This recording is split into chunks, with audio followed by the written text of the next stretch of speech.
सम्मान होना चालू हो जाएगा।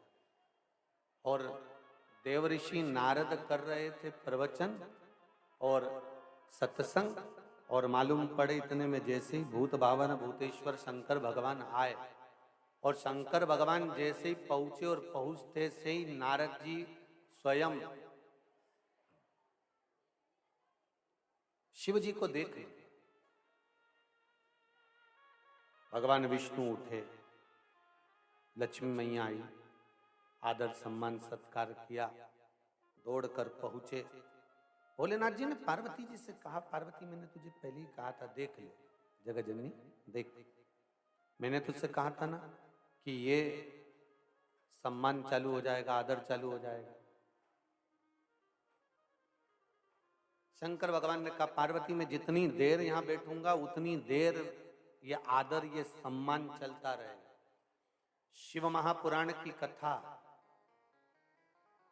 हमको ये मार्ग दे रही है, जितनी देर कथा में जाओ, चाहे तुम्हारे रिश्तेदारों के घर में कथा में जाओ, चाहे तुम्हारे कुटुंबियों के परिवार में कथा में जाओ, चाहे तुम किसी के यहाँ भी कथा सुनने जाओ, कह कर जाना कि मैं कथा में आऊं पर सम्मान मत करना।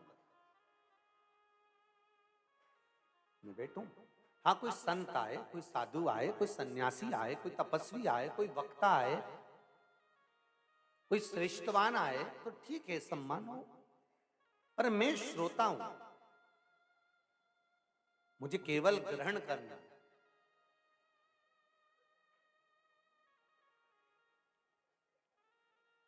मुझे केवल पाना है। शिव जी वापिस चल दिए। अब की बार पार्वती जी भी साथ में चली, क्योंकि पार्वती जी ने कह दिया था कि मैं भी नहीं रुकूंगी अगर आप नहीं रुके, तो पार्वती जी भी साथ में चली। आज की पार्वती जी होती ना तो कह देती तुम चलो मैं आती हूं। आज के जमाने की माता है, तुरंत कह देती तुम चलो हमारे जरा पहुंचो, आते। पार्वती जी ने कहा मैं तुम्हारे साथ चलूंगी, पार्वती जी वापिस चल दी महाराज। और माता पार्वती जैसे ही चली पहुंचे तो इतने में भगवान नारायण बोले, प्रभु आप जा रहे हो तो फिर प्रवचन कौन सुनेगा, कथा सत्संग कौन सुनेगा? तो इतने में भोलेनाथ जी बोले, मेरा जो गण है ना पार्षद, उसको भेजता हूं। किसको? महाराज घंटा कर्ण को।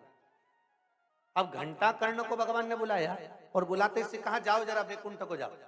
घंटा कर्ण बोले, प्रभु हर हर महादेव, क्योंकि इनको मालूम था मां जाऊंगा तो देवऋषि नारद क्या बोलेंगे, श्रीमन नारायण, और मैं सुन नहीं सकता, तो अब मैं क्या करूं, तो मैं तो नहीं जाऊं। तो घंटा कर्ण बोल भी नहीं सकता कि मैं नहीं जाऊंगा प्रवचन में।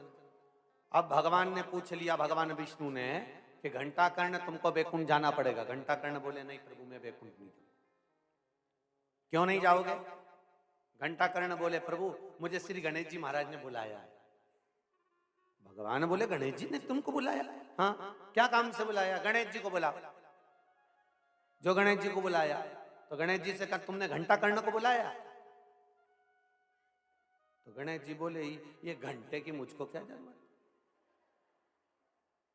मुझे इससे क्या करना, घंटा कर्ण से। भोलेनाथ जी बोले, तुम क्यों नहीं जाना चाहते? इतने में नंदी बोला, शिव जी का गण नंदी बोला, प्रभु ये आपके सिवा किसी का नाम नहीं सुनना चाहता।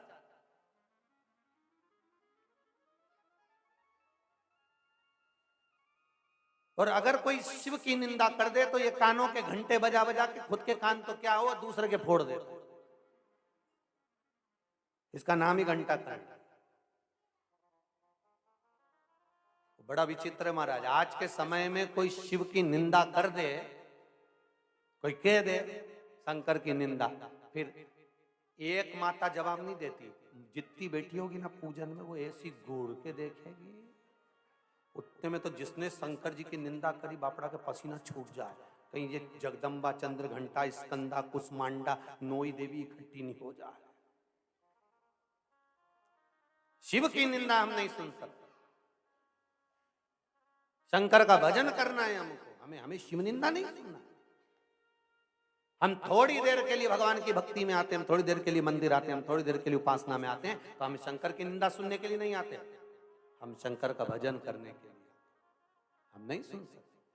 अब घंटा कर्ण को जो देखा तो नंदी बोले प्रभु ये नहीं जाएगा, क्योंकि ये किसी अन्य जगह पर नहीं जाता, ये केवल आपकी चर्चा सुनता है, आपका स्मरण करता है। भगवान शंकर की आंख से जल बहने लगा, घंटा कर्ण तुमने मुझ में, विष्णु में और ब्रह्मा में भेद देख लिया। घंटा कर्ण ब्रह्मा विष्णु और महेश में कोई भेद नहीं। ब्रह्मा विष्णु सदा जानत